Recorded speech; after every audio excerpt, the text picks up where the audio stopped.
నేను పులిని, నేను సింహాన్ని, నేను సింగిల్‌గా ఎవరినైనా ఎదుర్కొంటాను. నా ఎంట్రుకు కూడా పీకలేరు అని చెప్పుకున్న జగన్మోహన్ రెడ్డి, ఈరోజు కనీసం అసెంబ్లీలో కూడా అడుగు పెట్టలేనంత పిరికి సన్నాసి అని అర్థమైపోయింది. ఏ మాత్రమైనా జనాలు ఇచ్చిన మ్యాండేట్ మీద రెస్పెక్ట్ ఉండుంటే, ఈరోజు ఏదైతే ప్రెస్ మీట్ పెట్టి మరి పిచ్చి కూతలు కూశాడో, ఏ అబద్ధాలైతే చెప్పాడో, నిజంగానే దమ్ముండుంటే అదే అసెంబ్లీలోకి వెళ్ళి యాజ్ అన్ ఎమ్మెల్యే, ప్రతి ఎమ్మెల్యేకి ఒక సర్టెన్ స్లాట్ ఆఫ్ టైం ఇస్తారని చెప్పి జగన్మోహన్ రెడ్డికి కూడా తెలుసు. సో ఆ స్లాట్ ఆఫ్ టైంలో నువ్వు అడగాల్సిన క్వశ్చన్స్ అన్నీ, నువ్వు చెప్పాల్సిన పాయింట్స్ అని ఏదైతే ప్రెస్ మీట్ పెట్టి చెప్పావో అవన్నీ దమ్ముంటే అక్కడ చెప్పుకోవచ్చుగా, అక్కడ డైరెక్ట్ ఫేస్ ఆఫ్ చేసుకోవచ్చుగా. నువ్వు చంద్రబాబు నాయుడు గారు ఏదైనా ఉంటే అక్కడ తేల్చుకోవచ్చుగా. అప్పుడు ప్రజలకు కూడా అర్థమైద్ది నువ్వు నిజాలు చెప్తున్నావా అయితే మేము నిజాలు చెప్తున్నావా అని.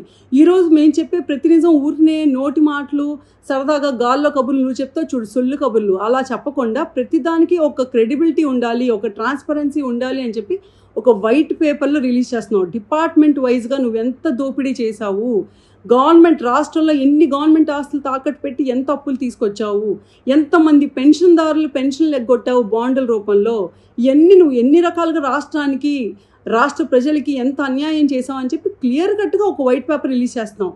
నువ్వు చెప్పే మాటల్లో దమ్ముండుంటే నీ గవర్నమెంట్లో ఉన్నప్పుడు నువ్వు కూడా అలాగే వైట్ పేపర్స్ రిలీజ్ చేసేవాడు, కానీ చేయలేదు. ఎలా చేస్తావు? నేను ఎన్ని కోట్లు దోచుకున్న రాష్ట్రం నుంచి అని చేయలేవు కదా. అప్పుడు చేయాల్సిన పనులన్నీ చేయకుండా జనాల్ని నిన్ను చీకొట్టి నువ్వు మాకు అక్కర్లేదురా బాబు అని చెప్పి నేను పక్కకు నెడితే, అయ్యా బాబు నాకు మళ్ళీ అంటే ఎల్ఓపి కావాలి, లీడర్ ఆఫ్ అపోజిషన్ ఇవ్వండి అని టీడీపీని అడగటం, ఢిల్లీలో వెళ్ళి ధర్నా చేయటం, లేకపోతే హైకోర్టులకు వెళ్ళటం. అంటే మేమెందుకు ఇవ్వాలి? నీకు జనాలే చీకొట్టి వద్దనుకున్నప్పుడు మేమెందుకు జనాలకు అగేన్స్ట్కి వెళ్తాము? అండ్ ఢిల్లీకి వెళ్ళి ఏం మాట్లాడుతున్నావు సొల్లు కబుర్లు? 4 రోజుల్లో 36 మందిని చంపారని చెప్పావు. అక్కడ ఉన్న రిపోర్టరు కనీసం 6 పేర్లు చెప్పండి అంటే అక్కడ ఏమి చెప్పలేక పారిపోయావు, నీ దగ్గర తెలియక నీకేమి అంటే అసలు జరగలేదు కాబట్టి నీకు తెలియదు. అంటే ఎన్ని రకాలుగా అబద్ధాలు చెప్తావు? కడుపుకు అన్నం తింటున్నావా, అబద్ధాలు తింటున్నావా?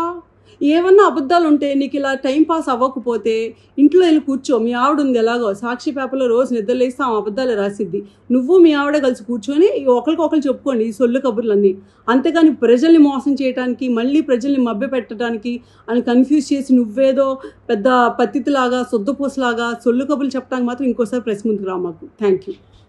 నేను పులిని, నేను సింహాన్ని, నేను సింగిల్గా ఎవరినైనా ఎదుర్కొంటాను, నా ఎంట్రుకు కూడా పీకలేరు అని చెప్పుకున్న జగన్మోహన్ రెడ్డి, ఈరోజు కనీసం అసెంబ్లీలో కూడా అడుగు పెట్టలేనంత పిరికి సన్నాసి అని అర్థమైపోయింది.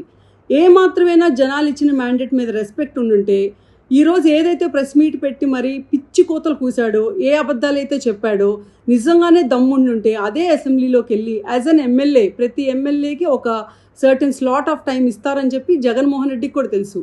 సో ఆ స్లాట్ ఆఫ్ టైంలో నువ్వు అడగాల్సిన క్వశ్చన్స్ అన్నీ, నువ్వు చెప్పాల్సిన పాయింట్స్ అని ఏదైతే ప్రెస్ మీట్ పెట్టి చెప్పావో అవన్నీ దమ్ముంటే అక్కడ చెప్పుకోవచ్చుగా, అక్కడ డైరెక్ట్ ఫేస్ ఆఫ్ చేసుకోవచ్చుగా. నువ్వు చంద్రబాబు నాయుడు గారు ఏదైనా ఉంటే అక్కడ తేల్చుకోవచ్చుగా. అప్పుడు ప్రజలకు కూడా అర్థమైద్ది నువ్వు నిజాలు చెప్తున్నావా అయితే మేము నిజాలు చెప్తున్నావా అని. ఈరోజు మేము చెప్పే ప్రతి నిజం ఊరినే నోటి మాటలు, సరదాగా గాల్లో కబుర్లు నువ్వు చెప్తావు చూడు, సొల్లు కబుర్లు అలా చెప్పకుండా ప్రతిదానికి ఒక క్రెడిబిలిటీ ఉండాలి, ఒక ట్రాన్స్పరెన్సీ ఉండాలి అని చెప్పి ఒక వైట్ పేపర్లో రిలీజ్ చేస్తున్నావు. డిపార్ట్మెంట్ వైజ్గా నువ్వెంత దోపిడీ చేశావు, గవర్నమెంట్ రాష్ట్రంలో ఎన్ని గవర్నమెంట్ ఆస్తులు తాకట్టు పెట్టి ఎంత అప్పులు తీసుకొచ్చావు, ఎంతమంది పెన్షన్దారులు పెన్షన్లు ఎగ్గొట్టావు బాండ్ల రూపంలో, ఇవన్నీ నువ్వు ఎన్ని రకాలుగా రాష్ట్రానికి, రాష్ట్ర ప్రజలకి ఎంత అన్యాయం చేసావు అని చెప్పి క్లియర్ కట్గా ఒక వైట్ పేపర్ రిలీజ్ చేస్తున్నావు. నువ్వు చెప్పే మాటల్లో దమ్ముండుంటే నీ గవర్నమెంట్లో ఉన్నప్పుడు నువ్వు కూడా అలాగే వైట్ పేపర్స్ రిలీజ్ చేసేవాడు, కానీ చేయలేదు. ఎలా చేస్తావు? నేను ఎన్ని కోట్లు దోచుకున్న రాష్ట్రం నుంచి అని చేయలేవు కదా. అప్పుడు చేయాల్సిన పనులన్నీ చేయకుండా జనాల్ని నిన్ను చీకొట్టి నువ్వు మాకు అక్కర్లేదురా బాబు అని చెప్పి నేను పక్కకు నెడితే, అయ్యా బాబు నాకు మళ్ళీ అంటే ఎల్ఓపి కావాలి, లీడర్ ఆఫ్ అపోజిషన్ ఇవ్వండి అని టీడీపీని అడగటం, ఢిల్లీలో వెళ్ళి ధర్నా చేయటం, లేకపోతే హైకోర్టులకు వెళ్ళటం. అంటే మేమెందుకు ఇవ్వాలి? నీకు జనాలే చీకొట్టి వద్దనుకున్నప్పుడు మేమెందుకు జనాలకు అగేన్స్ట్కి వెళ్తాము? అండ్ ఢిల్లీకి వెళ్ళి ఏం మాట్లాడుతున్నావు సొల్లు కబుర్లు? 4 రోజుల్లో 36 మందిని చంపారని చెప్పావు. అక్కడ ఉన్న రిపోర్టరు కనీసం 6 పేర్లు చెప్పండి అంటే అక్కడ ఏమి చెప్పలేక పారిపోయావు, నీ దగ్గర తెలియక నీకేమి అంటే అసలు జరగలేదు కాబట్టి నీకు తెలియదు. అంటే ఎన్ని రకాలుగా అబద్ధాలు చెప్తావు? కడుపుకు అన్నం తింటున్నావా, అబద్ధాలు తింటున్నావా? ఏమన్నా అబద్ధాలు ఉంటే నీకు ఇలా టైం పాస్ అవ్వకపోతే ఇంట్లో వెళ్ళి కూర్చో. మీ ఆవిడ ఉంది ఎలాగో సాక్షి పేపర్లో రోజు నిద్రలేస్తే ఆమె అబద్ధాలు రాసిద్ది, నువ్వు మీ ఆవిడ కలిసి కూర్చొని ఒకరికొకరు చెప్పుకోండి ఈ సొల్లు కబుర్లన్నీ. అంతేగాని ప్రజల్ని మోసం చేయడానికి, మళ్ళీ ప్రజల్ని మభ్య పెట్టడానికి అని కన్ఫ్యూజ్ చేసి నువ్వేదో పెద్ద పత్తిలాగా సొద్దుపూసలాగా సొల్లు కబుర్లు చెప్పడానికి మాత్రం ఇంకోసారి ప్రెస్ ముందుకు రా మాకు. Thank you.